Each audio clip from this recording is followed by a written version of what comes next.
Estamos aqui com o Dr. Eduardo Salomão, um dos sócios fundadores do escritório Levi Salomão, um escritório que eu admiro muito, que eu tive a oportunidade de fazer algumas transações e que nos últimos anos nos aproximou. Nós temos uma reunião quinzenal para falar de negócios, para falar da vida, para falar dos problemas dos nossos clientes e para usar um termo que o Dr. Eduardo gosta, para cranear ideias, soluções, oportunidades juntos. Esse é um dos momentos mais legais do meu mês, quando eu sei que eu vou me encontrar com o Dr. Eduardo, com o Dr. Levi, com o Dr. Fernando, com os outros sócios do Levi Salomão. Vou me encontrar com pessoas inteligentes, pessoas brilhantes, pessoas disponíveis e replicam um pouco da cultura que eu tinha no Deutsche Bank, quando eu me sentia cercado de pessoas inteligentes, pessoas interessantes. Então, essa é uma construção que eu trouxe para a minha vida para me ajudar a ser um banker melhor, uma pessoa melhor. Então, é uma grande satisfação estar aqui com o Dr. Eduardo. Tudo bem, Dr. Eduardo? Tudo bem, Geraldo. Muito obrigado pela gentileza. Também é um prazer e um enriquecimento estar com você. Bom, é recíproco, é recíproco. Eu queria que você falasse um pouco quem é o Dr. Eduardo? Como é que você chegou a ser o sócio fundador do Levi Salomão? Uma narrativa breve. Assim, quem é uma pergunta filosófica difícil demais de responder nesse espaço, por mais estimulante que ele seja. Agora, eu sei como eu cheguei. Eu trabalhava no Orange Advogados, que era um escritório grande aqui de São Paulo. Aprendi muita coisa lá. Depois eu conheci lá o Jorge Levi, que foi o meu primeiro sócio, né? Isso no fim dos anos 90, logo depois da Constituição Federal ser promulgada. Essa Constituição dava eu conheci o direito empresarial, e essa Constituição ela dava novos parâmetros para a advocacia, porque antes, no período anterior, que era um período mais autoritário, a interpretação estatal da lei era decisiva. Então, não adiantava o advogado aparecer com uma nova interpretação que a viabilizasse em negócios, né? Se aquela interpretação estivesse em desacordo com a fonte de produção da lei, que era um ministério, muitas vezes, se legislava muito por decreto e tal, logo no dia seguinte sairia um decreto interpretando daquele jeito e esclarecendo que aquela era a interpretação. Então não era uma época de advogados especialmente criativos, e sim de advogados que se jactava de conhecer o ministro, conhecer o presidente do Banco Central, etc. E com a Constituição, as fontes de direito iam mudar, então dava espaço para um advogado de negócios que soubesse usar a criatividade e o conhecimento para formatar negócios novos. Isso ainda numa época em que era muito mais tênue, muito menos denso do que hoje, as regras jurídicas que regulam os mercados, mercado financeiro, mercado de capitais. Isso ajudou muito a gente. Eu adorei essa história. Então, você está me dizendo que já nesse momento você e o Levi se tornaram sócios. Eu tinha 25 anos quando eu comecei. Uau! O escritório começou aos 25 anos e foi formado com essa proposta nova. Ele foi formado exatamente no momento ideal para formar isso, que explicou muita coisa que aconteceu para eles de lá para cá. Eu tenho duas perguntas. Então faça. Como foi essa tomada de decisão? Puxa, você, o Levi, vamos montar o nosso escritório, vamos sair daqui e seguir? E a segunda pergunta é, como é que você faz para manter uma parceria por tantos anos? Para começar, a tomada de decisão, ela não foi uma tomada de decisão, ela foi uma despedida, nós nos dávamos muito bem. Aí ele me convidou para ir no clube e ele se despedia porque ele ia deixar o escritório, ia estudar numa universidade estrangeira, etc. Aí, ao se despedir, o sujeito falou, porque um dia, quem sabe, nós não fazemos um escritório quando eu voltar. E eu falei, por que não já? E ali naquela mesa nasceu o escritório. A gente achou que era melhor do que essas oportunidades, do que estudar, dar aquele preparo por feito e iniciar o escritório com essa proposta. Uau! Incrível! Foi assim que ele começou. E como é que você mantém essa sociedade por tantos anos? Qual que é o segredo? Olha, eu acho assim, é você eleger um chefe e esse chefe ser a racionalidade. Então, o que vai ser feito, isso manter manter a relação com as pessoas que trabalham com você também.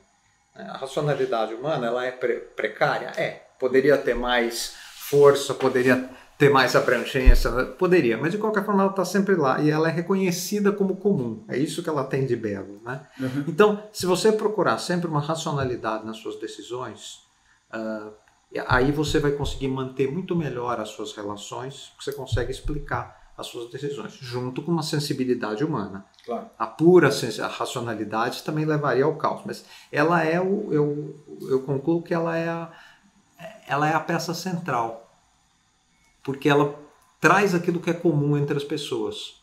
O resto, as emoções, as nossas, são diversas. Faz sentido. E quantos anos vocês estão juntos? Olha, o escritório, claro que o escritório se tornou uma realidade mais complexa de lá para cá, né? Uhum. Outros sócios foram admitidos, as nossas contribuições variaram, mas hoje, agora são 36 anos. 36 anos. De 89 para 2025 são 36. Parabéns. Isso já em si só é uma grande conquista. Sem cisões importantes, baseado nisso, né? E numa visão de negócio que tem que falar, numa visão de como o escritório deve ser, que deve ficar clara. E qual é essa visão? Alguma coisa baseada na qualidade, no conteúdo, mais do que na comunicação externa. Comunicação externa, não que ela não seja importante, mas você vai comunicar aquilo que você tem, você vai comunicar aquilo que faz sentido, aquilo que você acredita, evitar o que eu acho que passando esses anos, a gente começa a ter ideias, né, sobre a realidade, certas ou erradas do público. Mas uma delas é que o efeito manada é uma coisa muito ruim. Então, evitar fazer uma coisa porque todo mundo está fazendo, porque às vezes todo mundo se dana lá para frente. Aliás, é o que geralmente acontece, né? Quem entrega o comando da sua, vale para um escritório de advocacia, vale para qualquer organização. Quem entrega o comando da sua organização para um efeito externo, está perdendo o comando dessa organização de uma certa forma para sempre. Uhum. Tem um exemplo que está acontecendo agora. Por exemplo, os escritórios de advocacia que se entregaram, talvez, por um certo modismo a políticas de diversidade, mas agora eles são obrigados, de novo por uma influência externa, a perder essas políticas, que então, de repente, elas deixam de ser importantes em um país externo. Então, isso é uma coisa delicada. Sempre faz aquilo que você acredita. Não faz uma coisa porque uma outra pessoa acredita. Uhum. E me fala um pouco do escritório. Quantos sócios vocês são? Que tipo de serviços vocês priorizam ou vocês gostam mais? O escritório faz todas as áreas, né? Desde a área financeira, que é na qual ele começou, que ajudou a gerar muitos clientes, a área concorrencial, a área societária e de negócios societários, que nós somos mais próximos, a área tributária. Tem um contencioso que é forte para matérias especializadas. Então essas são essas áreas do direito empresarial. E quantos sócios são? Nós somos 15 ou mais, só 16, cerca de 16 sócios. Grande parte do trabalho lá do escritório é feito por sócios. Então a gente não tem a típica pirâmide que tende a funcionar cada vez menos na advocacia e talvez até no próprio banco de investimentos, que é a sua província mais, porque muito disso vai sendo substituído por sistemas informatizados, inteligência artificial, que ainda falta dar um passo grande, mas está dando os seus passos. A área assim, mais competitiva também de mercado, que é vista como menos especializada, ela sofre uma competição, sempre sofreu uma competição de preços mais acirrada. Isso tudo deve ser evitado se você quer manter a sua estrutura rígida por bastante tempo. E não ser uma coisa que aconteceu num minuto, ou aconteceu no que na vida da existência humana é um minuto, como uma década, uma década e meia. O que é isso, na verdade? Não, ou 2 décadas, isso não é nada, e ser alguma coisa que realmente possa durar. Vamos falar um pouquinho sobre fusões e aquisições, sobre M&A. Nós tivemos a oportunidade de fazer alguns projetos juntos ajudamos a criar uma empresa juntos no setor financeiro, foi uma experiência incrível. Foi mesmo. E como é a filosofia de vocês em M&A? Quando um cliente te procura para fazer um M&A, que tipo de mensagem você passa para ele? Que mensagem? Assim, existiu uma época que tem uma moda do advogado que se dizia pró-negócio. Às vezes eles até usavam o feio anglicismo pró-deal. Mas, na verdade, o advogado não pode ser pró-nada. Ele tem, a não ser que se alguma coisa que ele é em prol do qual ele atua seja o seu cliente. Então, você tem que sempre verificar o benefício do seu cliente e não querer fazer com que um negócio aconteça a qualquer custo. Existindo muitos negócios que não devem acontecer, que não deveriam acontecer. Isso parece muito abstrato, até queria dar alguns exemplos, mas, por exemplo, não fossem certos negócios no mercado de capitais mal ajambrados, mal designados, existiriam empresas que existiriam até hoje. Mas aquela influência isso tem a ver com o seu mercado, tem a ver com o porquê da gente ter se aproximado, mas do banqueiro de investimentos que empurra produtos, que faz certos negócios acontecer que não são necessários, voltados para ganhar uma taxa, para favorecer a sua estrutura, ele acaba prejudicando a empresa. Muitas vezes existe o fenômeno, isso a gente sempre se procurou se afastar. Se era para ter muito menos casos, que fosse, da captura da assessoria jurídica por esses agentes intermediários, né? Então, essa é a principal filosofia, a independência. Obviamente, existem excelentes intermediários. Nós nos aproximamos por causa disso, tem outros casos virtuosos também, que são pessoas que estão ali para ajudar o cliente a entender a situação financeira dele, o que é melhor estrategicamente, mas é dessas pessoas que a gente tem que se aproximar. Entendi. Quando você já trabalhou em várias transações de fusões e aquisições, o que é mais fácil, trabalhar com um assessor financeiro ou sem um assessor financeiro, e qual é a diferença?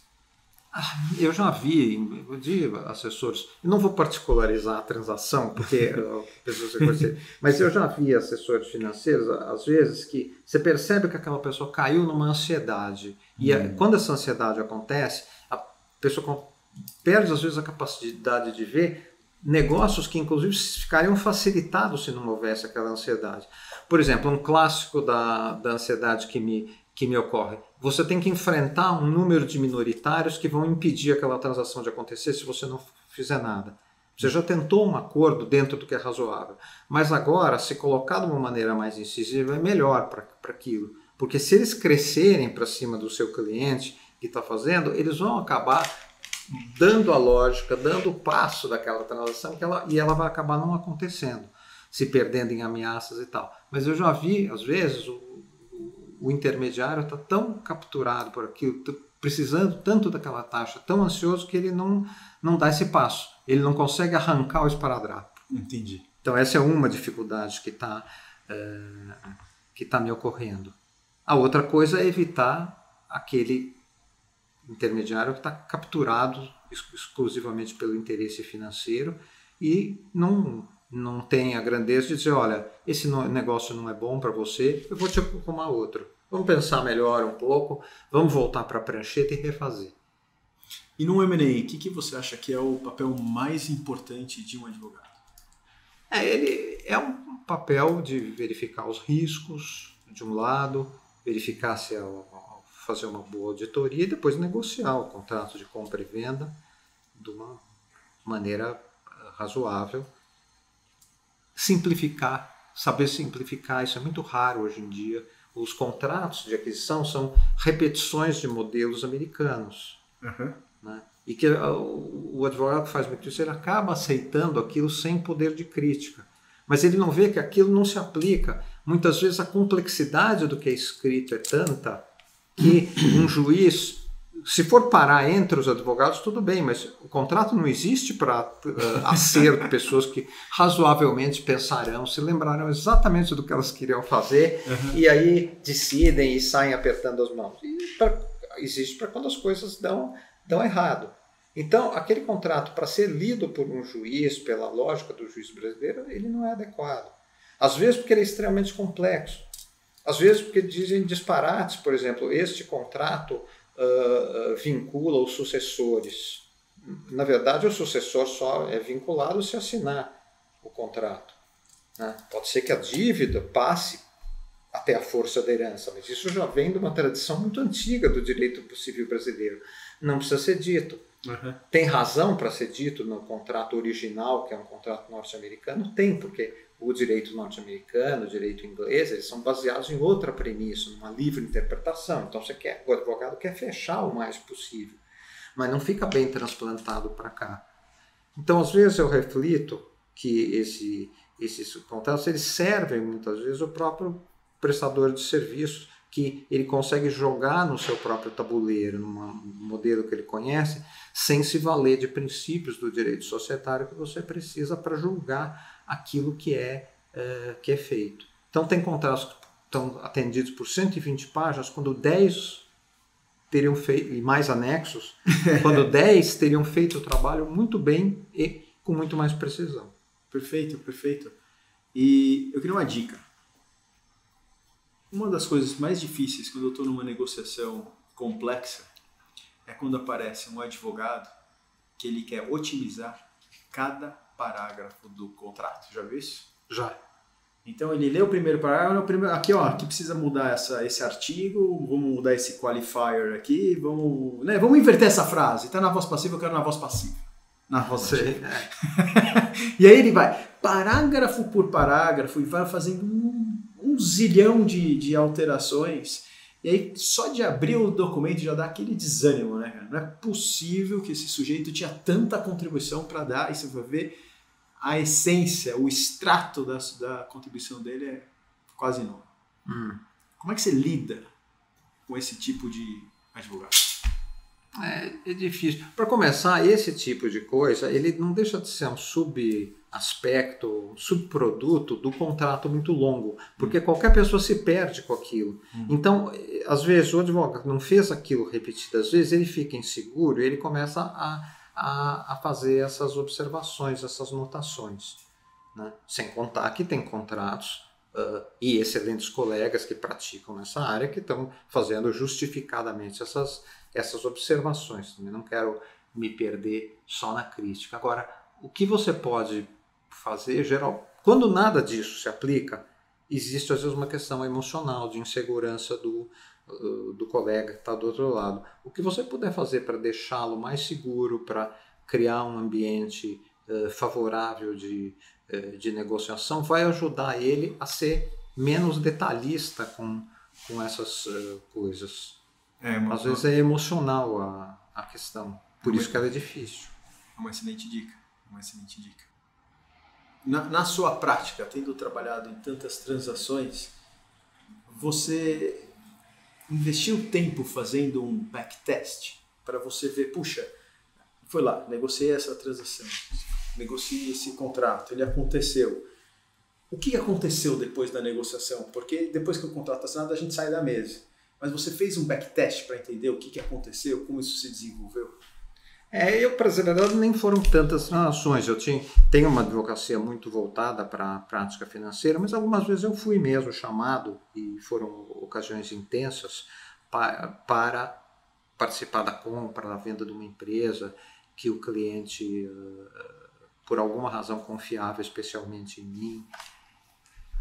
E a impressão que eu tenho geral é que, por honestidade, e isso é o que salva esses contratos mal feitos, por honestidade das partes, por boa fé das partes, pelo medo que as partes têm de ir ao judiciário ou à arbitragem e saírem com uma decisão que não guarda aquela racionalidade que seria de desejar, é muito pouco comum que as questões cheguem ao judiciário. Algumas chegam. Né? Mas essas todas. Então, é por causa disso que não se vê mais.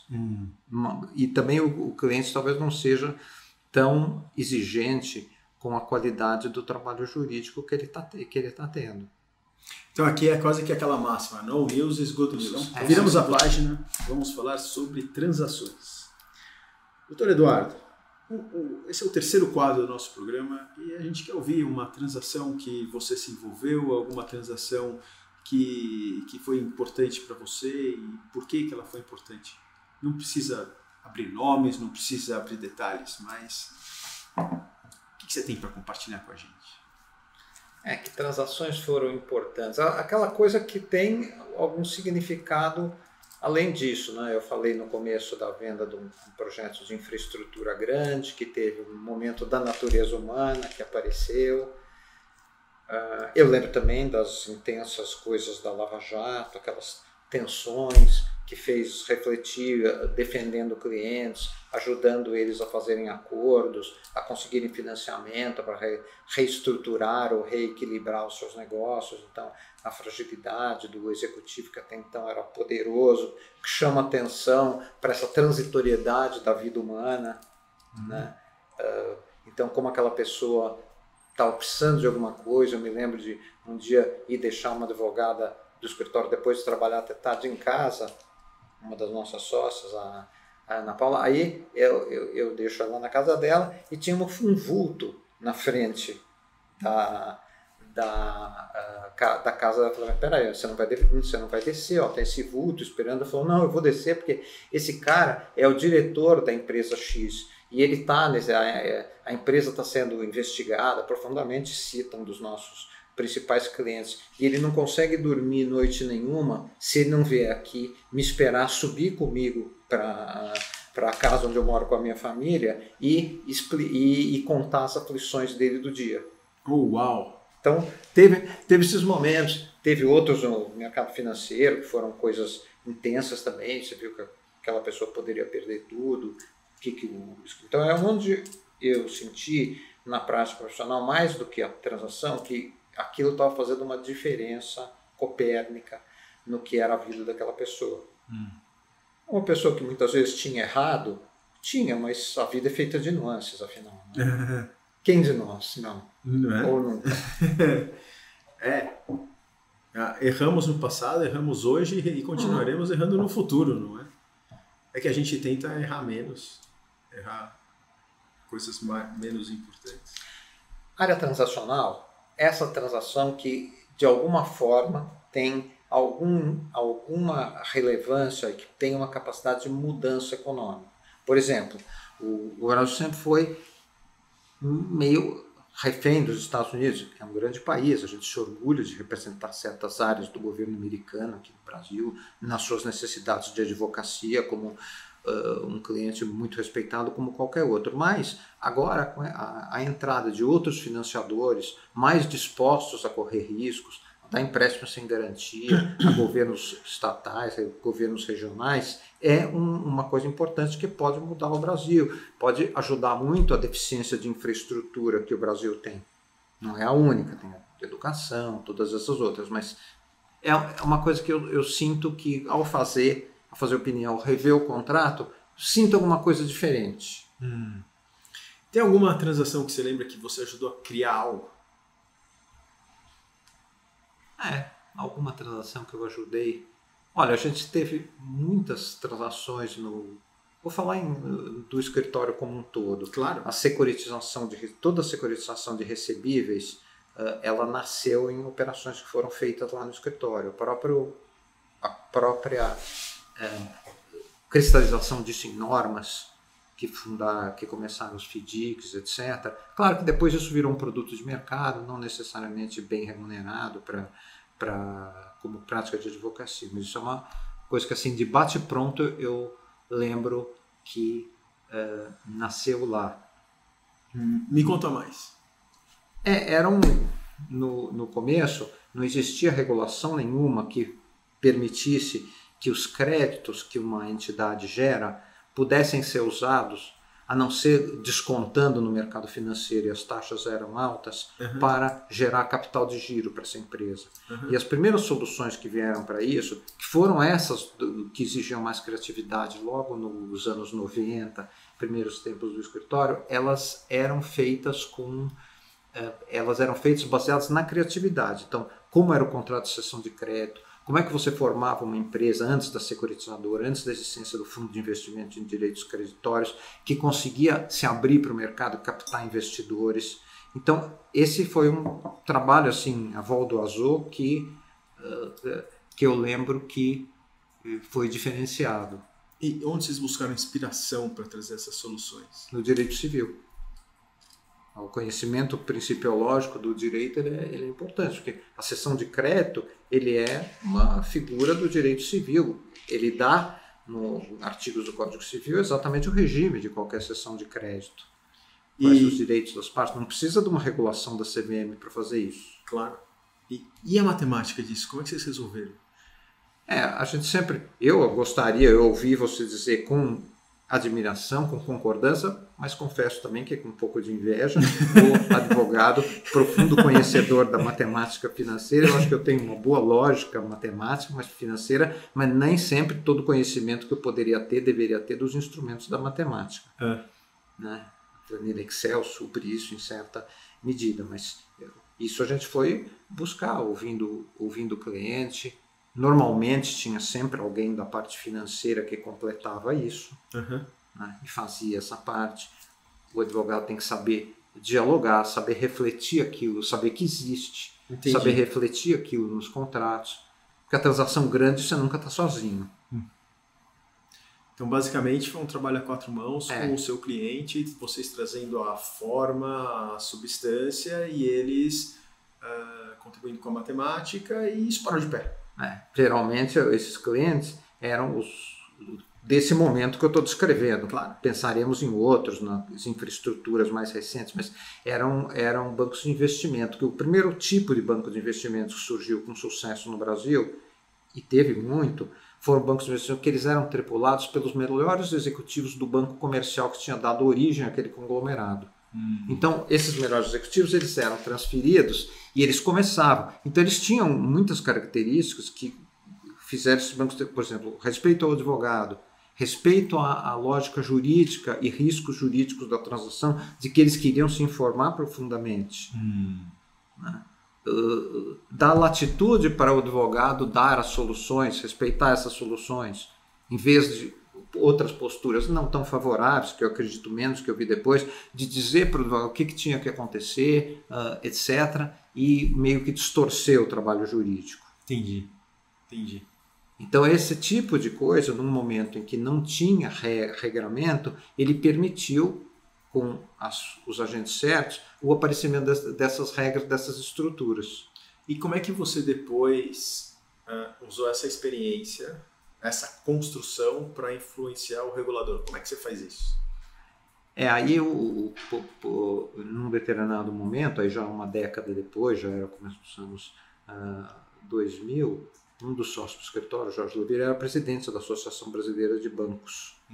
E aí ele tinha essa interlocução. Então isso foi levado para o regulador, teve um diálogo, e essa experiência acabou se transformando nas regras sobre fundos de investimento de direitos creditórios. Né? Como, mais recentemente, os estudos que a gente fez, junto com um colega, o Luiz Felipe Calabró, que é nosso sócio, foi por 20 anos advogado da BSM, do autorregulador do sistema B3, isso ajudou a formatar a internalização de ordens, o plano de internalização. Então, ele nasceu de uma concepção jurídica, mas aí ele é proposto para o regulador como uma maneira de se transformar, e se transforma eventualmente nisso. Que legal! Então, um escritório de advocacia, ele está vivendo as oportunidades com os seus clientes e vocês têm a oportunidade de retroalimentar isso para a sociedade, trazendo novas propostas, alterações, ajustes. Claro que esses interesses representam interesses negociais do cliente. Claro. É papel do regulador fazer o filtro disso, ver aquilo que serve para ele, regulador, aquilo que é de interesse da sociedade em geral. Tá certo? Mas muitos desses casos eram de pleno interesse da sociedade em geral. porque eles permitiam uma nova estrutura de negócio, quebravam privilégios que estavam incrustados há muito tempo e que prejudicavam a eficiência. Então, dá para ter essa satisfação, eu acho. Que legal, que legal.